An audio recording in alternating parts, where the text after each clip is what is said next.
안녕하세요. 오늘도 사연살롱을 찾아주셔서 감사합니다. 결혼 5년차 여성이에요. 행복한 가정은 서로 닮았지만 불행한 가정은 모두 저마다의 이유로 불행하다. 소설 안나 까레리나의 첫 구절인데요. 평소 책을 많이 읽지 않는 저도 이 문장만큼은 너무 강렬해서 읽은 지 10년이 넘도록 기억하고 있어요. 처음에는 그저 멋있어 보여서 외웠는데 지금에 와서는 가슴에 먼저 와닿는 걸 보니 제가 나이를 먹긴 했나 봐요. 저는 남다를 것 없이 평범한 가정에서 나고 자랐어요. 그래서 제 인생에 있어 불행이라고 해봐야 수능 성적이 생각보다 안 나와서 대학을 하향 지원해야 했던 것 정도가 고작이었어요. 그래서 어쩌면 불행의 무방비 상태로 인생을 살아왔는지도 모르겠네요. 반면에 제 남편은 어린 시절부터 순탄치 않은 인생을 살아왔어요.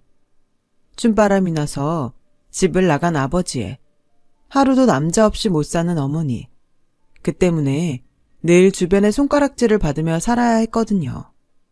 언젠가 남편이 그러더라고요. 차라리 고아였다면 좋았을 거라고요. 그러면 적어도 부모에 대한 그리움은 가지고 살았을 거 아니냐고 말이죠. 말로는 그런 말이 어딨냐고 남편한테 한 소리 했지만 내심 오죽하면 그럴까 하는 생각에 연민을 품게 됐어요.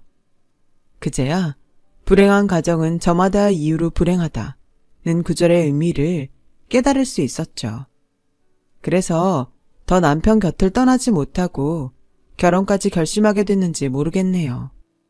제 결혼 결심에 부모님은 왜 하필 불우한 환경에서 자란 남자랑 결혼을 하려고 하느냐고 반대를 하셨어요. 번듯한 가정에서 부모 사랑 듬뿍 받고 자란 남자들도 많은데 그러냐고요. 이 기집애야, 너 결혼이 장난인 줄 알아?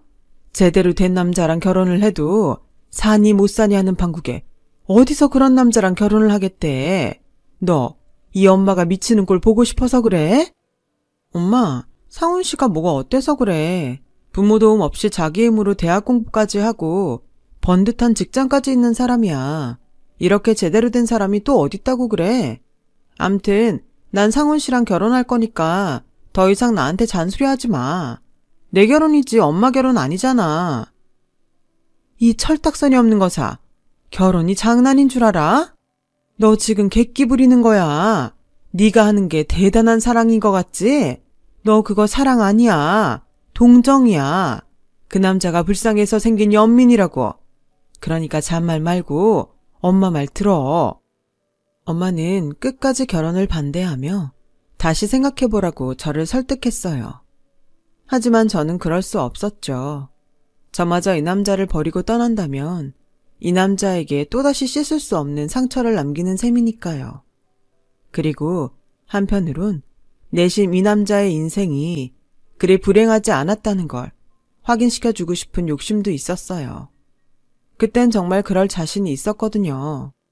결국 부모님의 반대에도 불구하고 저는 남편과 결혼식을 올렸고 남편이 살던 원룸에서 신혼생활을 시작했어요. 넉넉하지 않은 생활이었지만 더할 나위 없이 행복한 순간이었죠. 16살 이후로 부모의 도움 없이 혼자 힘으로 살아온 남편은 독립심은 물론 생활력도 강했어요. 하루빨리 번듯한 집을 구해서 남들처럼 살게 해주겠다며 퇴근 후엔 알바까지 할 정도로 말이죠. 둘이서 열심히 모은 덕분에 적금 통장은 나날이 두둑해졌고 2년이 지나서는 방 2개짜리 전세로 이사를 갈 수 있었어요.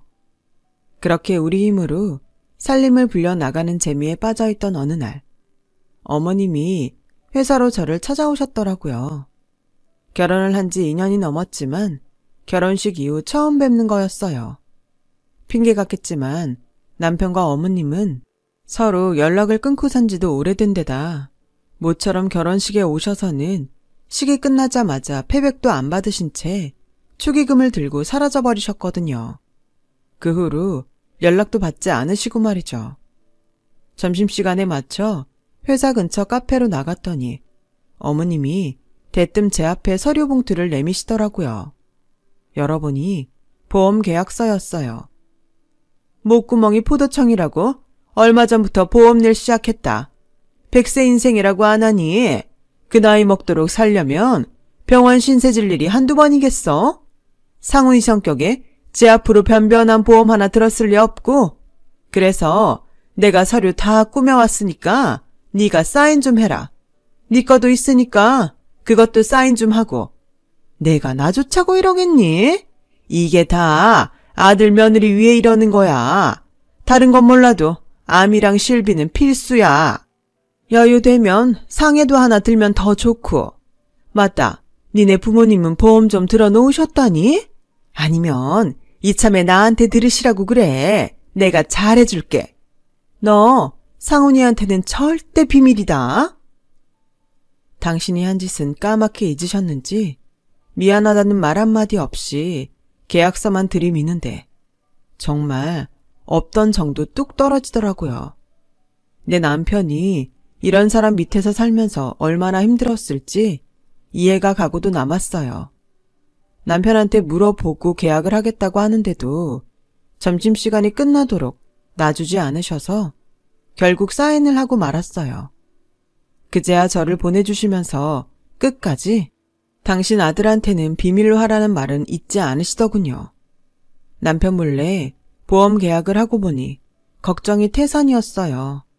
당장 매달 남편과 제 보험료로 40만 원 가까이 나가게 생겼으니 말이에요. 월급이 뻔한 상황에 그 돈을 남편 몰래 메꾸는 건 불가능한 일이었거든요. 그렇다고 솔직히 말을 했다간 불같이 화를 낼 게 뻔했으니까요. 그래서 저희 친정을 팔았지 뭐예요. 장모님이 보험 일을 하셔? 아니 왜? 아버님 월급으로도 충분히 사실 텐데. 그게 아빠네 회사 사정이 좀 그런가 봐. 언제 명퇴당하게 되실지도 모르는 일이고. 미리 대비해야지. 어설픈 제 거짓말에도 남편은 의심 없이 넘어가 주었어요. 아무래도 저희 엄마를 생각해서 더는 묻지 않는 것 같더라고요. 그렇게 보험 일은 무사히 넘어갈 수 있었어요. 그런데 그날 이후 어머님은 툭 하면 회사로 찾아오셔선 용돈을 요구하기 시작했어요. 온몸은 명품으로 휘감고도 가실 땐 꼭 택시비까지 챙겨가셨죠. 그렇게 뜯어가는 돈은 고스란히 제 용돈으로 채워야 했어요. 안 그래도 보험료 때문에 변변히 옷도 못 사입고 지내는데 벼룩에 간까지 털어먹는 시어머니 때문에 식비까지 줄여야 할 판이었어요. 그래서 참다 못해 더는 못 드린다고 했더니 글쎄, 그럼 보험 약관 대출이라도 받아줘. 이 없으면 잇몸이라고 하지 않니? 이러는 거 있죠. 아, 정말 어떻게 인생을 살면 저렇게 뻔뻔할까 싶을 정도로 철면피더라고요.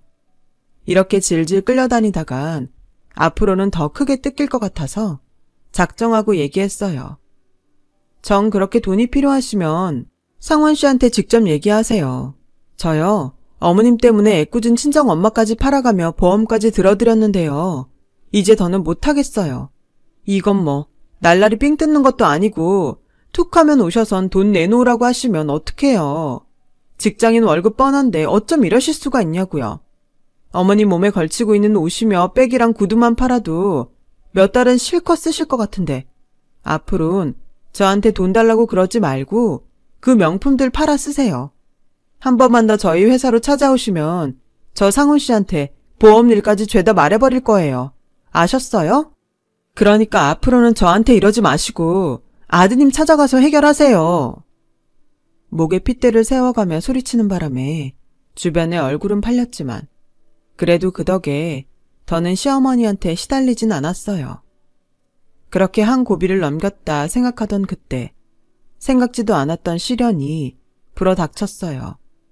언제부턴가 남편이 피곤하다는 말을 입에 달고 살기 시작했는데 얼마 지나지 않아 코피를 흘리는 일도 잦고 안색도 창백한 게 몸에 문제가 생긴 것 같았어요. 걱정이 돼서 병원에 가보자고 했지만 남편은 회사 일 때문에 신경을 써서 그런 거라고 대수롭지 않게 넘기더군요. 그래서 남편이 주말에 편히 쉴 수 있도록 집안일도 제가 도맡아 하곤 했는데 그렇게 쉬고도 피곤한 기색은 역력했어요.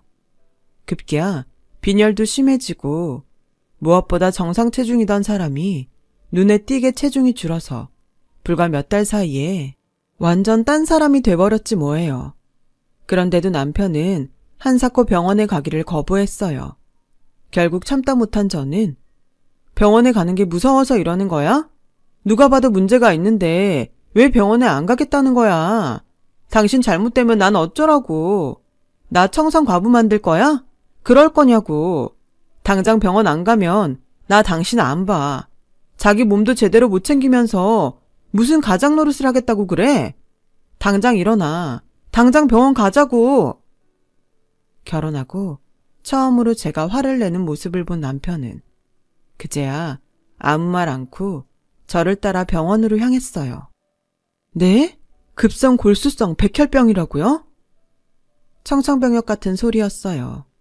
게다가 당장 치료를 받지 않으면 1년 내에 사망할 확률이 높다고 하더라고요. 그 말에 정신이 멍해졌어요. 그건 남편도 마찬가지였죠. 의사 선생님은 당장이라도 입원해서 치료를 시작해야 한다고 했지만 남편은 회사에 먼저 알리고 입원을 하겠다며 일단 병원을 나섰어요. 그날따라 유난히 하늘은 맑았고 멀뚱히 서서 하늘만 올려보는 남편을 보니 억장이 무너져 내렸어요. 하늘은 저 남자에게 얼마나 많은 불행을 안겨줘야 만족하려는지 원망스럽더군요. 그런데 남편이 피식 웃는 거예요. 어릴 때 난 우리 아빠가 구두가게 사장인 줄 알았어. 우리 집 신발장은 아빠 구두로 가득했었거든. 그중에 제일 눈에 띄는 하얀 구두가 있었는데 하루는 그 구두를 신고 방 안을 뛰어다니다가 아빠한테 들켰지 뭐야. 아빠한테 혼날까봐 엄청 겁에 질렸는데 그런 날 보고 아빠가 뭘 했는지 알아? 기분이 어때? 그 구두를 신고 있으니까 하늘을 나는 것 같지 않아? 그 말을 하는 아빠의 얼굴이 그렇게 행복해 보일 수가 없었어. 그게 내가 기억하는 아빠의 마지막 모습이야. 자기야, 나 살고 싶어. 살아서 나도 아빠처럼 행복하고 싶어. 나 정말 한 번이라도 내 행복을 위해서 살아보고 싶다고. 죽기 싫어. 나 정말 죽기 싫다고. 길바닥에 앉아 대성통곡을 하는 남편을 보니 감정이 주체가 안 됐어요. 그래서 남편을 끌어안고 한참을 그렇게 길바닥에 주저앉아 울음을 터뜨렸죠. 온몸에 기운이 쭉 빠지도록 울고 나니 배가 다 고프더라고요. 웃기죠? 금방이라도 죽을 것처럼 울던 인간이 그래도 살겠다고 허길 느끼니 말이에요. 그런데 그 순간 남편 배에서도 꼬르륵 소리가 나지 뭐예요. 그 바람에 웃을 기운도 없던 우리는 타이어 바람 빠지는 소리를 내며 킬킬거리고 웃었다니까요. 근처 분식집에 들어가 라면을 먹는데 지금껏 먹어본 라면 중에 최고로 맛있더라고요. 그때 결심했어요. 무슨 일이 있어도 남편을 살리겠다고요. 하지만 갑작스레 닥친 일이라 뭐부터 어떻게 처리해야 할지 도무지 감이 안 잡히더라고요. 그래서 일단 보험 문제도 있으니 시어머니한테 전화해 상황을 전했어요. 거 봐라. 내 말 듣고 보험 들길 잘했지? 이래서 어른 말 들으면 자다가도 떡이 생긴다고 하는 거야. 나 아니었으면 어쩔 뻔했어. 근데 설마 너 지금 나한테 골수이식하게 내 골수 내놓으라고 전화한 건 아니지? 그런 거면 난 절대 못한다. 아무리 내가 낳은 자식이지만 나는 무서워서 그런 건 못해. 그러니까 다른 기증자 찾아봐. 글쎄 이러지 뭐예요. 아니 누가 자기더러 골수를 빼달라고 그랬어요? 어떻게 엄마가 돼서는 자기 아들이 시한부 판정을 받았다는데도 걱정은커녕 골수 못 준다는 소리부터 한대요.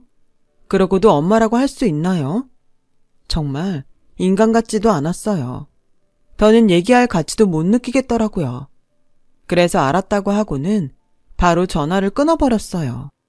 어찌나 화가 나던지 전화를 끊고도 한참이나 화가 가라앉지 않더라고요.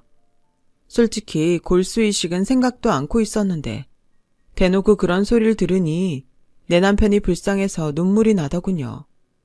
그래서 엄마한테 전화해 이 얘기를 했더니 엄마가 한참을 말이 없는 거예요. 통화가 끊겼나 했는데 그때 수화기 너머로 엄마의 흐느낌 소리가 들렸어요. 결혼을 반대할 때 그렇게 매몰차던 엄마가 말이에요. 엄마는 울음 섞인 목소리로 일단 하루빨리 입원부터 시키라고 하더군요. 그리고는 제게 그러셨어요. 마음 굳게 먹어 이거사. 네가 이런데 이서방은 오죽하겠니. 괜히 아픈 사람 마음 쓰게 하지 말고 굳건하게 버텨. 행여라도 이서방 앞에서 약한 모습 보이지 말고. 알았지? 병원비는 어떻게든 마련해 줄 테니까. 그 말에 참았던 울음이 터져버렸어요. 엄마한테 고맙고 미안하기도 하고 생각할수록 제 남편이 가여워서요. 전화기를 붙들고 한참을 우는 저를 엄마는 묵묵히 다독여주셨어요. 그렇게 엄마랑 통화를 마치고 나니 그래도 조금은 속이 풀리는 것 같더군요. 그래서 남편 앞에선 평소처럼 담담하게 대할 수 있었어요. 엄마 말대로 그래야 남편이 덜 힘들 것 같았거든요. 회사의 사정을 이야기하고 퇴직을 한 남편은 며칠 뒤 병원에 입원을 했어요. 저는 회사의 사정을 말하고 휴가를 받았어요. 남편도 퇴직한 마당에 저마저 직장을 잃으면 병원비는 물론 생활도 불가능했으니까요. 다행히 회사에서도 그런 사정을 이해해 주었고 덕분에 휴가를 얻을 수 있었어요. 병원에선 남편 상태가 안 좋으니 가급적 빨리 골수 이식을 하는 게 최선이라고 했지만 그게 어디 마음처럼 되나요? 피를 나눈 형제라도 있다면 기대를 해보겠지만 부모조차 대놓고 거절을 하는 마당에 뭘 기대하겠어요. 그래서 혹시나 하는 마음에 제가 검사를 해보았지만 역시나 적합하지 않다는 결과가 나오더라고요. 이제는 모든 걸 하늘에 맡길 수밖에 없는 상황이었어요. 병원에서도 일단은 항암 치료를 하면서 적합한 기증자를 나오길 기다리자고 하더군요. 아무래도 장기전이 될 수 있으니 조급해 말라면서요. 하지만 아무리 마음을 다잡아도 순간순간 무너져버리곤 했어요. 왜 이런 불행이 내 가정에 찾아왔나. 또 하늘이 원망스럽기도 했고요. 남편 앞에선 아무렇지 않은 척했지만 병원을 나서는 순간부터 눈물이 마르지 않을 정도로 저는 무너지고 있었죠. 만약 남편에게 적합한 기증자가 나타나지 않는다면 그땐 어쩌나 하루하루 속이 타들어갈 뿐이었어요. 그렇게 그날도 울면서 집에 돌아왔는데 현관문 앞에서 낯선 사람이 서성이고 있지 뭐예요. 그래, 누구냐고 물었더니 다짜고짜 왜 이제 왔냐며 배고프니까 일단 들어가서 밥부터 먹자는 거예요. 황당해서 경찰을 부르겠다고 했더니 상훈이 애비다. 못 믿겠으면 상훈이 엄마한테 전화해보든가. 확인할 사람이 시어머니 뿐이라서 전화를 해봤더니 아버님이 맞다고 하더라고요. 그러면서 그러는 거예요. 혹시 아니? 그 인간 골수가 성훈이랑 일치할지? 그러니까 잘 구슬려봐. 그 인간이 원래 모질지 못해서 잘만 하면 넘어올지도 몰라. 간사하게도 그 말에 아버님이 그렇게 반가울 수가 없더라고요. 그래서 집으로 모시고 들어가 냉장고를 털어 한 상을 차려들었어요.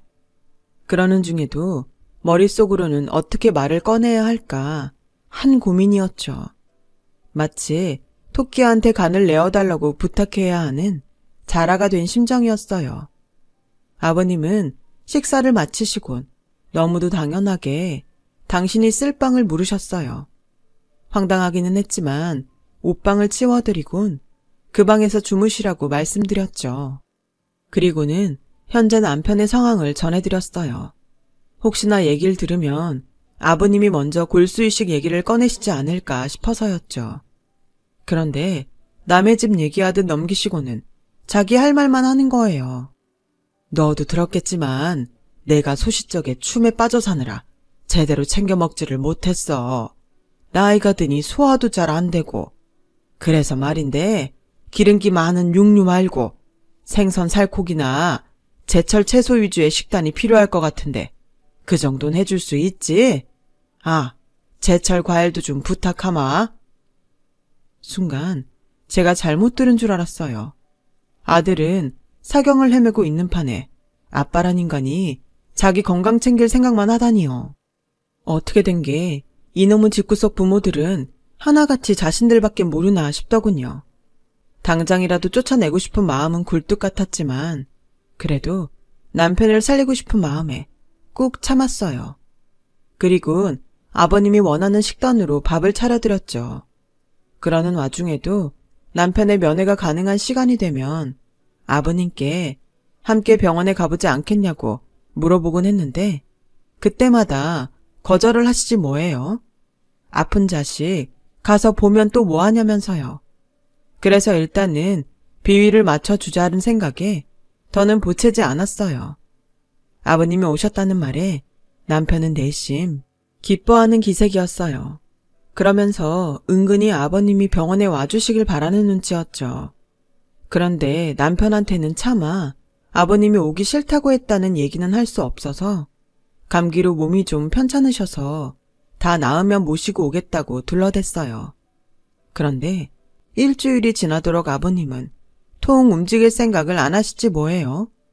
삼시세끼 밥 챙겨 드시고 근처 공원에 마실 나가시는 것 빼고는 아무것도 하는 일이 없는데도 자식 얼굴 보겠다는 생각은 왜 안 하시는지 모르겠더라고요. 불쌍한 아들 모습이라도 직접 보셔야 골수검사라도 받을 마음이 들지 않을까 싶은데 말이에요. 그래서 벙어리 냉가슴 알아가며 남편 병간호하는 와중에도 식사는 꼬박꼬박 차려드렸는데 글쎄 반찬 투정까지 하며 사람을 힘들게 하시지 뭐예요. 간이 너무 짠 거 아니니? 이렇게 먹으니 애가 병이 나지. 그리고 내가 누누이 말하지 않든 육류 말고 생선을 위주로 상에 올리라고. 그게 뭐 어려운 일이라고 매번 입 아프게 두세 번 말하게 만드니. 그리고 이 과일 말이다. 맨 농약 처바른 수입산 말고 제철 과일로 사라고 몇 번을 말하니. 젊은 애가 기억력이 이래서야 원. 참는 것도 한계가 있지. 남편 병수발하면서 기껏 밥 차려 먹였더니 끝도 없이 사람을 부리려 들더라고요. 그래서 볼멘 소리를 좀 했더니 하루 종일 나가서는 안 돌아오시지 뭐예요. 설마 이대로 가버리신 게 아닌가 걱정이 돼서 온 동네를 다 휘젓고 찾아다녔는데 어머님한테 전화가 온 거예요. 그 인간이 뭐 주워 먹을 게 있다고 거길 찾아갔나 했더니 그게 다 보험금 노리고 간 거였더라고. 회사 근처로 찾아와선 상훈이 앞으로 보험은 들었는지 이번에 보험금은 얼마나 타는지 꼬치꼬치 캐묻지 뭐냐. 이 인간 그 돈 노리고 네 집 찾아간 게 분명해. 안 그래도 평소 안방 서랍이며 거실장을 뒤진 흔적이 있어서 이상했는데 어머님 말을 듣고 보니 보험 약관을 찾으려고 그랬던 게 분명했어요. 차에 두고 잊고 지냈던 터라 결국 어머님을 찾아간 모양이었죠. 그래도 혹시나 아들 걱정에 찾아온 게 아닐까 기대했는데 기대가 배신감으로 변하자 눈에 뵈는 게 없더군요. 그래서 그 길로 집에 돌아가 가방에 아버님 짐을 챙겨 현관에 던져뒀어요. 잠시 뒤 아무 일 없다는 듯 돌아온 아버님은 현관에 놓인 가방을 보시곤 제게 병원에 가져갈 짐이냐고 묻더군요. 왜요? 저 병원 가면 보험 계약서 찾아서 도망치시게요? 근데 어쩌죠? 제가 어머님한테 들은 보험이라 아무리 아버님이 계약서 들고 가도 소용없어요. 아버님한테 돈 안 내준다고요. 어쩜 죽어가는 아들한텐 관심도 없고 그저 아들 목숨값에만 연연하세요. 그 돈 빼먹자고 십수년 발길 끊고 살다가 찾아온 거 내가 모를 줄 알아요? 어떻게 부모 노릇은 할 생각 없으면서 대접받기만 바라냐고요. 저요, 아버님이랑 어머님처럼 이기적인 인간들은 처음 봐요. 자식만 낳았다고 부모가 아니에요. 그건 짐승도 다 하는 짓이라고요. 그 나이 먹도록 뭐 하다가 자식 목숨값까지 탐낼 만큼 빈곤해지셨어요? 아버님, 행복 찾아 춤추고 다니다 그렇게 되신 거잖아요. 그럼 그렇게 끝까지 사셨어야죠. 자식 목숨값 탐내지 말고 천벌 받으실 거예요. 하늘이 안 주면 저라도 아버님 천벌받게 할 거라고요. 자식이 죽어가는데도 자기 아픈 것만 생각하는 어머님도 그렇고 이런 와중에 자기 입에 들어갈 음식만 챙겨가며 아들 죽을 날만 기다리는 아버님이나 정말 구역질나게 역겨운 인간들이네요. 이런 사람들을 부모라고 둔 내 남편이 불쌍해서 미치겠다고요. 그러니 당장 나가세요. 더는 아버님이랑 한 공간에서 숨 쉬는 것도 싫으니까 당장 나가라고요. 저는 진가방과 함께 아버님을 문 밖으로 떠밀었어요. 그리곤 현관문을 걸어 잠그곤 안방으로 들어가 버렸어요. 그리곤 분이 풀리지 않아서 씩씩대며 한참을 울고서야 잠이 들고 말았어요. 그렇게 시간은 흘러 더는 항암치료도 할 수 없는 상황에 이르게 되었고 남편 상태는 점점 악화되고 있었어요. 이젠 정말 이식밖에는 기댈 방법이 없는 상황이었죠. 그래서 아버님을 찾아와 강제로라도 검사를 받게 할까 생각하고 있던 차에 코디네이터한테 전화가 왔지 뭐예요. 네? 적합한 골수를 찾았다고요? 기적이 있다면 이게 기적이 아닐까 싶을 정도로 감사하는 마음뿐이었어요. 기쁜 마음에 한 걸음에 병원으로 달려갔더니 남편은 이미 알고 있었어요. 그러면서 수술 전에 아버님을 만나고 싶다고 그러더라고요. 차마 돈 때문에 찾아온 거라고 말할 수는 없어서 급하게 일이 생겨서 어딜 가셨다고 둘러댔어요. 남편은 제 거짓말을 빤히 아는 듯한 표정으로 더는 묻지 않더군요. 그리고 드디어 남편의 골수 이식 수술 날이 되었고 기도하는 마음으로 수술실 앞에서 기다리던 저는 주치 선생님한테 수술이 잘 됐다는 말을 전해 듣고서야 안심할 수 있었어요. 어차피 수술 당일은 중환자실에 있어야 해서 면회도 안 되니 모처럼 집으로 갔어요. 걱정하느라 며칠 동안 잠을 못 잔 탓에 몸이 말이 아니었거든요. 그렇게 불 꺼진 집으로 돌아왔는데 소파 옆에 놓여있는 낡은 아버님 가방이 눈에 들어오지 뭐예요. 그제야 그날 급하게 짐을 싸느라 저희 집에 있던 가방에 짐을 쑤셔 넣었던 게 기억이 나더라고요. 혹시 중요한 물건이라도 들었는데 그냥 내보낸 게 아닌가 걱정이 돼서 가방을 열었는데 글쎄 그 안에서 생각지 못한 서류가 나오지 뭐예요. 그건 바로 LHA 검사지로 골수 이식 전에 적합성을 알려고 받는 검사였죠. 순간 혹시 내가 오해를 한 게 아닐까 하는 생각이 들어 병원으로 달려갔어요. 이식 코디네이터를 만나 검사지를 보여주며 혹시 우리 아버님이 병원에 오신 적이 있냐고 물었더니 잠시 난처한 표정을 짓던 코디네이터가 그러더군요. 골수 기증자 이상훈 씨 아버님이세요. 비밀로 해달라고 하셔서 말씀 안 드렸는데 어떻게 아셨네요. 혹시라도 아드님한테 해가 될까봐 조혈 모세포 기증 전까지 먹는 음식 하나까지 어찌나 꼼꼼히 챙기시던지 저희도 놀랄 정도였어요. 그런 분이 왜 정작 아드님은 보려고 하지 않으시나 궁금할 정도였죠. 정확히는 이상훈 씨가 잠든 사이에 종종 보고 가긴 하셨지만요. 아드님한테 지은 죄가 많아서 그런다고 하시던데 그래서 더 기증 사실을 비밀로 해달라고 하시더라고요. 이제 와서 이런 걸로 부모 노릇한 것처럼 생색내고 싶지 않으시다고요. 맙소사.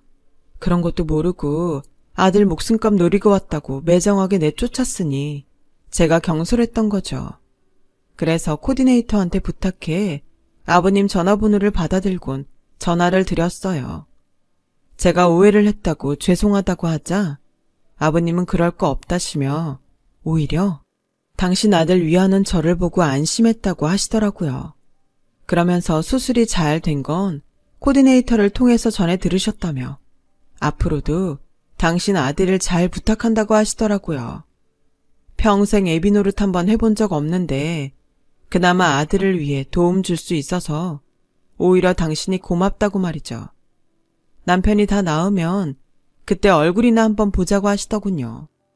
다행히 남편은 이식이 잘 돼서 얼마 뒤 면역 억제제도 끊을 수 있었어요.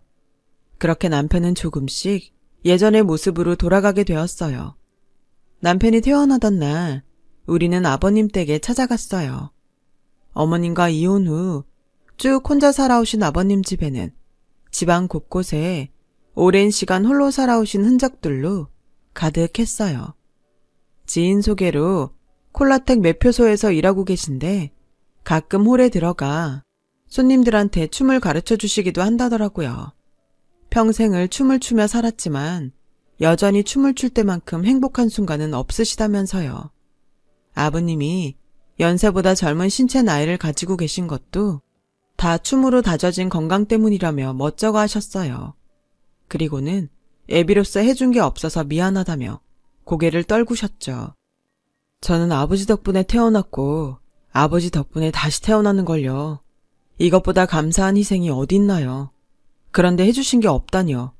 이제는 제가 아버지께 해드릴 차례인걸요. 정말 감사합니다, 아버지. 남편은 아버님과 서로를 끌어안고 한참을 소리 죽여 울었어요. 이럴 땐 펑펑 울어도 되건만 부자가 똑같이 그렇게 소극적이네요. 그 후로도 우리 부부는 종종 아버님 댁에 찾아가 식사도 같이 하고 드라이브도 다니고 있어요. 아, 어머님이요? 어떻게든 아들 보험금을 뺏어 쓰려고 혈안이 돼서 저희 회사로 찾아오길래 결혼식 축의금에 대한 절도죄로 형사 고발하겠다고 했더니 꽁지가 빠지게 도망가선 연락도 없네요. 사람은 고쳐 쓰는 거 아니라더니 저희 시어머니를 보면 그 말이 틀린 말은 아닌 것 같아요. 남편과 저 아버님께 잘하며 앞으로 더 잘 살아보겠습니다. 제 사연을 들어주셔서 감사드려요. 건강이 최고입니다. 항상 건강하시고 행복하세요. 여러분, 사연 댓글에 응원과 현명한 조언 부탁드려요. 좋아요와 구독은 저에게 큰 힘이 됩니다. 오늘도 좋은 일 가득하세요.